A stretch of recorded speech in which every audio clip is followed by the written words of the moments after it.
Hello, welcome to my student support system. आज की इस क्लास में आप सबका स्वागत है। आज हम स्टडी करेंगे डाइजेस्टिव सिस्टम पार्ट 3, जिसमें एनाटॉमी एंड फिजियोलॉजी इंटेस्टाइन की स्टडी करने वाले हैं। ये लेक्चर आप हिंदी में देख रहे हैं। यदि इसी लेक्चर को आप इंग्लिश में देखना चाहते हैं तो आई बटन पे क्लिक करें। वहां से आपको लिंक मिलेगा इंग्लिश लेक्चर का, और आप directly YouTube channel my student support system को भी विजिट कर सकते हैं। डाइजेस्टिव सिस्टम या पाचन तंत्र क्या है? पाचन तंत्र को हम गैस्ट्रोइंटेस्टाइनल सिस्टम, एलिमेंट्री कैनाल या जीआईटी के रूप में जानते हैं। यह एक काफी बड़ी प्रणाली है जो 10 मीटर लंबी है। यह वक्षीय, उदर और श्रेणी गुहाओं में से गुजरती है और मुंह से लेकर पूरे शरीर की लंबाई की यात्रा करती है और लगभग एनस में जाके समाप्त हो जाती है। हम इसे कई व्याख्यानों में पढ़ रहे हैं, अलग अलग लेक्चर्स में पढ़ रहे हैं।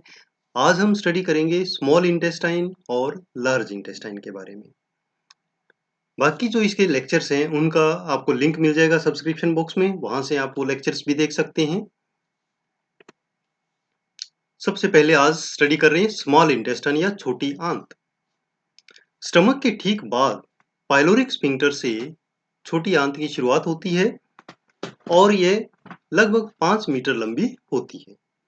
बड़ी आंत के इलियोसिकल वाल्व तक जाती है और यह बड़ी आंत से घिरी हुई उदर गुहा में स्थित होती है। तो ये हमारा पेट है, एब्डोमिनल कैविटी या उदर गुहा, और ये कवर्ड होती है लार्ज इंटेस्टाइन से। तो ये लार्ज इंटेस्टाइन है और इसके बीच में ये स्मॉल इंटेस्टाइन। छोटी आंत के 3 भाग होते हैं: डुोडेनम या ग्रहणी, जेजुनम और इलियम। डुोडेनम लगभग सबसे छोटा पार्ट है ये और 25 सेंटीमीटर लंबा होता है, और ये जो अग्नाशय या पेंक्रियाज है उसके हेड के चारों तरफ सी शेप ये बनाती है। जो गाल ब्लैडर और पेंक्रियाज है उन दोनों का सीक्रेशन एक कॉमन नलिका के माध्यम से इसमें प्रवेश करता है ग्रहणी में, और उसे कहते हैं डुडिनल पेपिला। वहां से जब वो एंटर करते हैं तो एक गार्ड वहां पे स्फिंक्टर होता है, उस स्फिंक्टर को कहते हैं स्फिंक्टर ऑफ ओडाई और हिपेटोपेंक्रिएटिक स्फिंक्टर। यहाँ आप देख सकते हैं ये पेंक्रियाज है और ये जो हिस्सा है ये स्टमक का हिस्सा है, और यहाँ पर पाइलोरिक स्फिंक्टर है। इसके जस्ट बाद ये ड्यूडेनम शुरू हो जाती है सी शेप की, और ये खत्म होती है जब वो जेजुनम से जॉइंट जॉइंट बनाती है, जोड़ बनाती है। यहाँ पर ये जो गाल ब्लैडर से ट्यूब आ रही है और ये पेंक्रियाज से ट्यूब आ रही है, ये दोनों ओपन होती हैं। यहाँ पर स्फिंक्टर ऑफ ओडाई से उसको प्रवेश मिलता है। जेजुनम छोटी आंत का बीच का भाग है और लगभग 2 मीटर लंबा है। इलियम इसका टर्मिनल सेक्शन है जो 3 मीटर लंबा है और इलियोसिकल वाल्व पर समाप्त होता है। जो इलियम से काइम जो है उसको एंटर देता है, कहां पर? सीकम के अंदर, और यहां से बैक फ्लो नहीं होने देता। ये वन वे वाल्व है। एक बार जो सामग्री जो मटेरियल सीकम में चला गया वो वापस छोटी आंत में नहीं आता है। ये आप देख सकते हैं यहाँ पर जैसे ही स्टमक समाप्त हुआ स्मॉल इंटेस्टाइन शुरू हो जाती है, जिसके 3 पार्ट हैं: डोडिनम, जेजुनम और इलियम, और लास्ट में ये इलियम यहाँ पर सीकम में समाप्त हो जाती है, जो लार्ज इंटेस्टाइन का एक पार्ट है। अब हम देखेंगे कि जो स्मॉल इंटेस्टाइन है उसकी संरचना कैसी है। स्मॉल इंटेस्टाइन की जो दीवार है वो 4 परतों से बनी हुई है, जो अधिकांश जीआई पथ को बना रही है, जीआईटी को बना रही है: म्यूकोसा, सब म्यूकोसा, मस्कुलरिस एंड सीरोसा। ये 4 लेयर्स होती हैं। कुछ संशोधन होते हैं, कुछ चेंजेस होते हैं सबसे बाहरी परत में और सबसे अंदर वाली परत में। तो जो सबसे बाहरी परत है उसको यहाँ पर पेरिटोनियम कहते हैं या मिजेंट्री कहते हैं। यह एक डबल लेयर्ड कोटिंग है, कवरिंग है, और ये इलियम और जेजुनम से जुड़ी हुई होती है और इसको एक जगह फिक्स रखती है पोस्टीरियर एब्डोमिनल वॉल पर।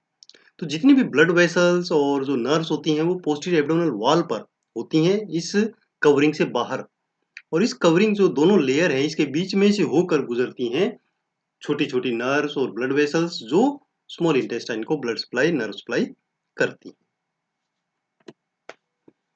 छोटी आंत की जो म्यूकोसा होती है उसमें भी काफी चेंजेस होते हैं। उसका जो सरफेस एरिया है वो कई गुना बढ़ा दिया जाता है 3 स्पेशल चेंजेस से। वो क्या है? एक तो है परिपत्र सलवट या सर्कुलर जो रुगा जैसी स्ट्रक्चर्स होती हैं, सलवटें होती हैं जो सर्कुलर होती हैं, और विलाई और माइक्रोविलाई, ये 3 स्ट्रक्चर्स हैं जो सरफेस एरिया को इंक्रीज करती हैं। ये जो स्थायी परिपत्र सलवटें हैं या जो सर्कुलर फोल्ड्स हैं, ये इस प्रकार होते हैं पूरी स्मॉल इंटेस्टाइन के अंदर, और स्टमक की तरह ये कभी भी प्लेन नहीं होते हैं। जैसे स्टमक भर जाता है तो स्टमक के जो रुगा होते हैं वो प्लेन हो जाते हैं, बट यहाँ पर ये प्लेन नहीं होते हैं, परमानेंट ऐसे ही रहते हैं। और जब इस पे से होकर जो कंटेंट है, जो काइम आया है, फूड है, वो इस प्रकार मूव करता है तो मिक्स हो जाता है इंटेस्टाइनल जूसेस के साथ।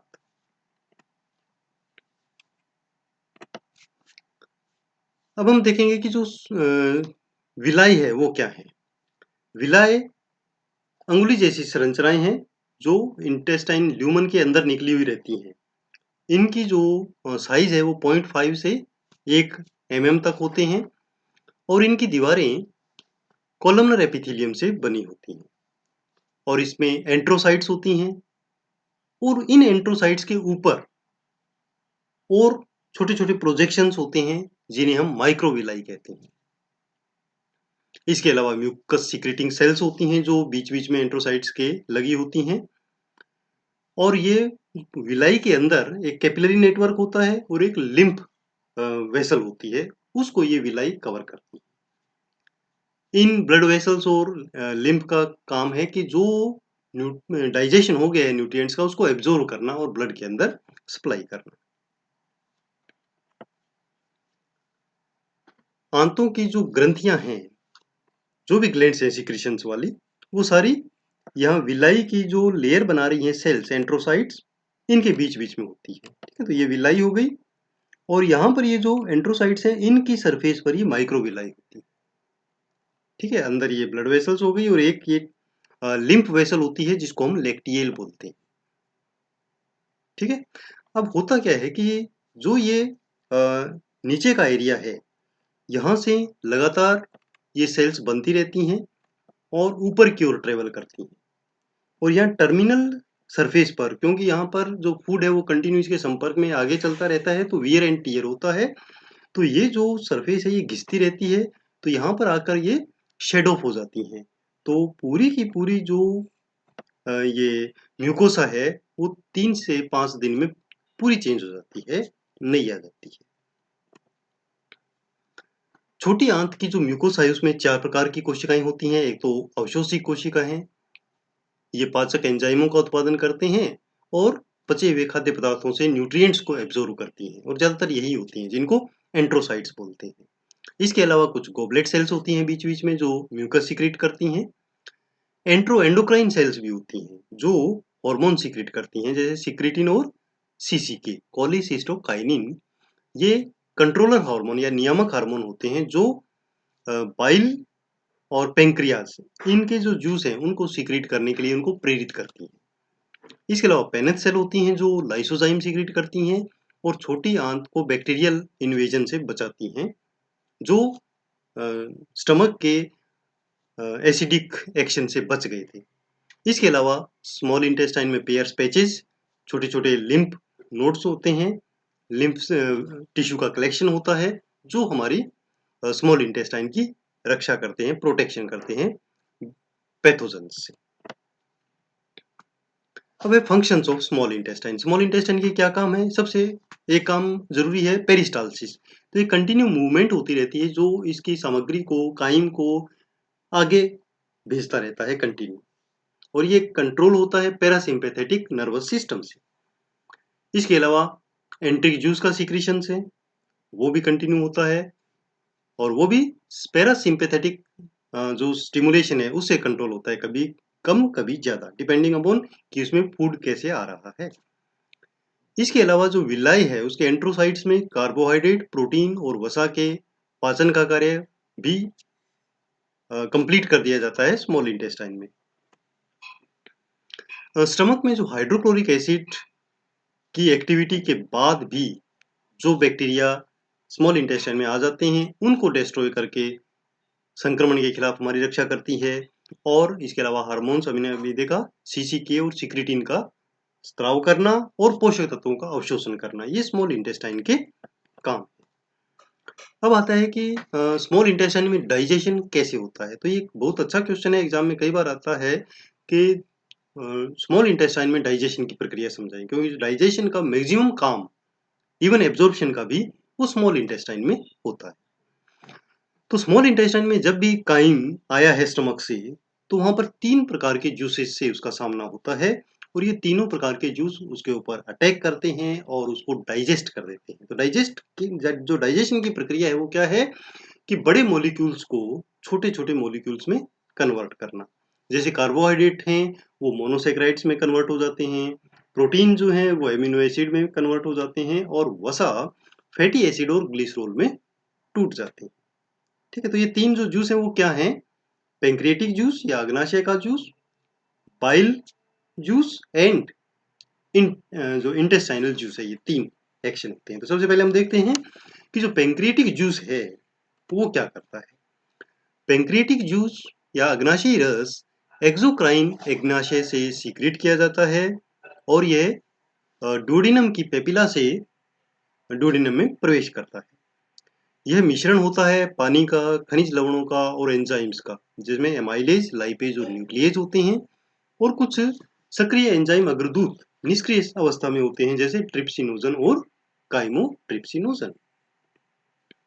ये प्रोटीन का पाचन कैसे करते हैं? ट्रिप्सिनोजन और जो काइमोट्रिप्सिनोजन है वो निष्क्रिय हैं और जैसे ये इंटेस्टाइन में आते हैं तो एंट्रोकाइनेज नामक एंजाइम द्वारा ये सक्रिय हो जाते हैं और कन्वर्ट हो जाते हैं प्रोटीलाइटिक एंजाइम ट्रिप्सिन और काइमोट्रिप्सिन में। ये एंजाइम पॉलीपेप्टाइड्स को ट्राइपेप्टाइड, फिर डाइपेप्टाइड और फिर एमिनो एसिड में कन्वर्ट कर देते हैं। यह महत्वपूर्ण है कि ये जो अग्नाशय है उसके अंदर निष्क्रिय अवस्था में होते हैं और उसमें जीआईटी में आने के बाद ही सक्रिय होते हैं, अदरवाइज ये उसको डाइजेस्ट कर देते हैं पेंक्रियाज को।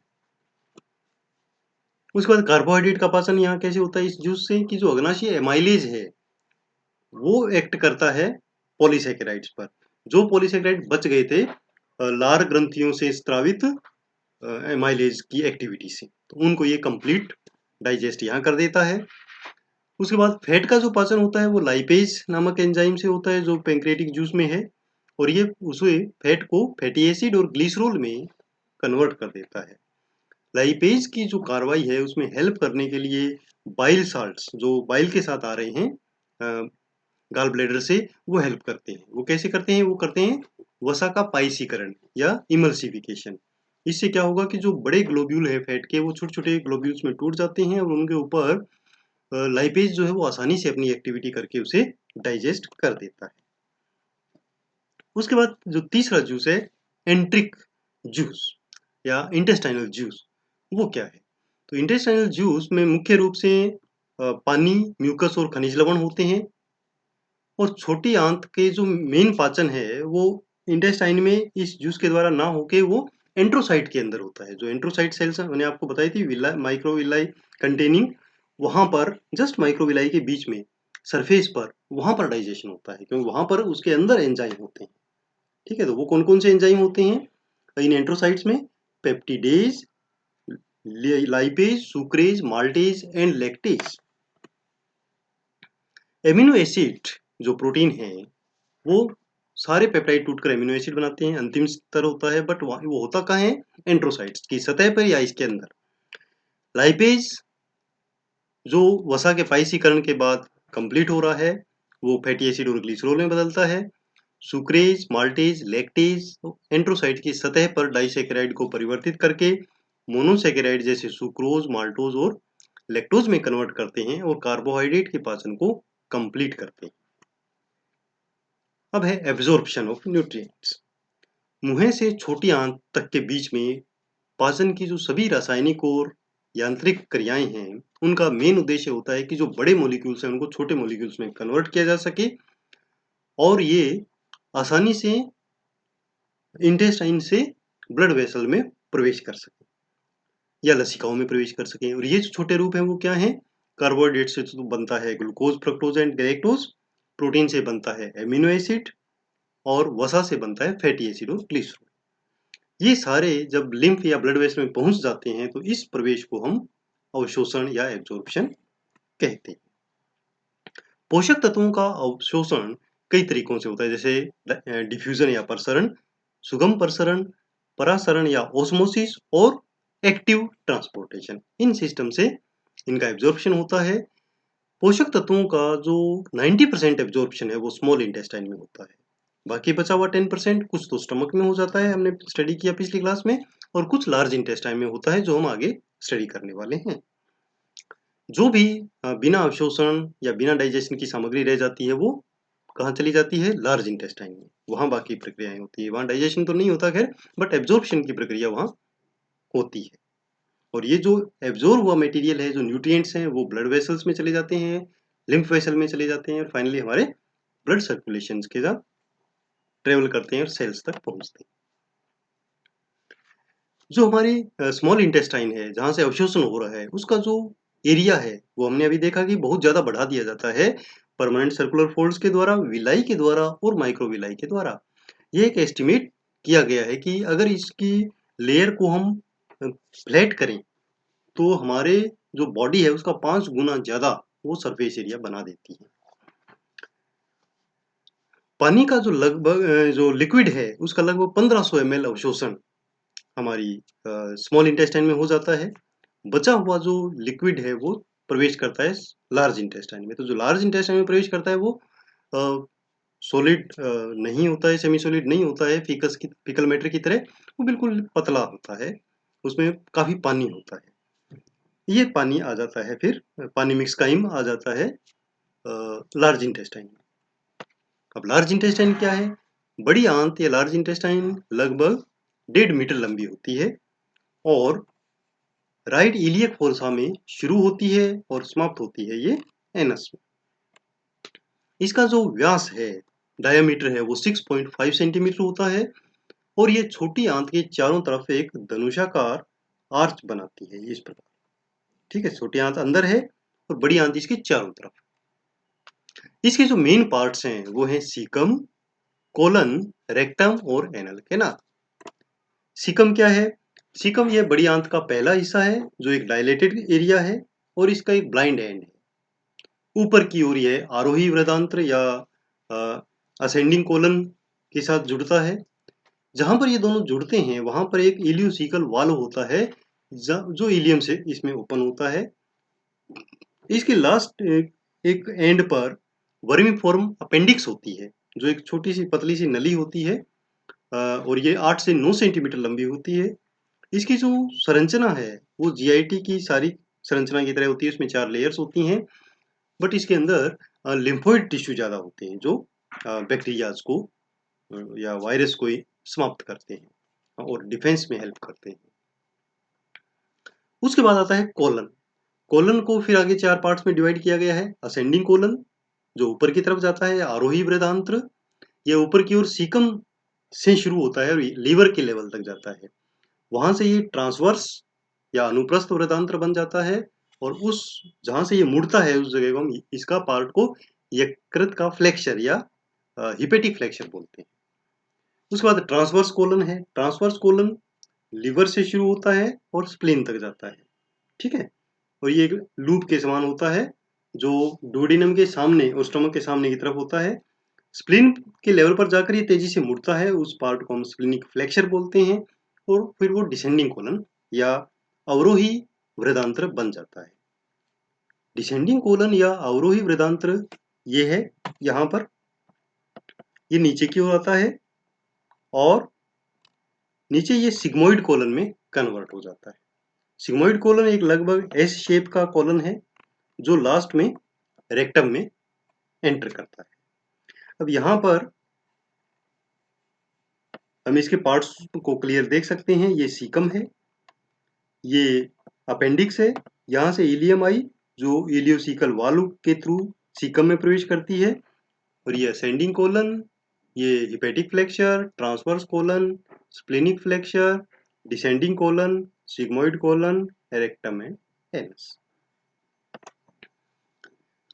अब हम देखते हैं कि इसका जो रेक्टम पार्ट है वो लगभग 13 सेंटीमीटर बड़ी आंत का हिस्सा है, पर थोड़ा उससे कुछ पतला पार्ट होता है।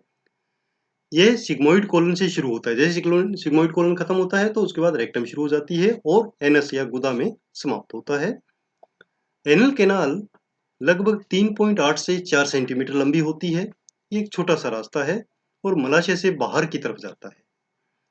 दो स्फिंक्टर्स इसको कंट्रोल करते हैं, आंतरिक स्फिंक्टर और बाहरी स्फिंक्टर।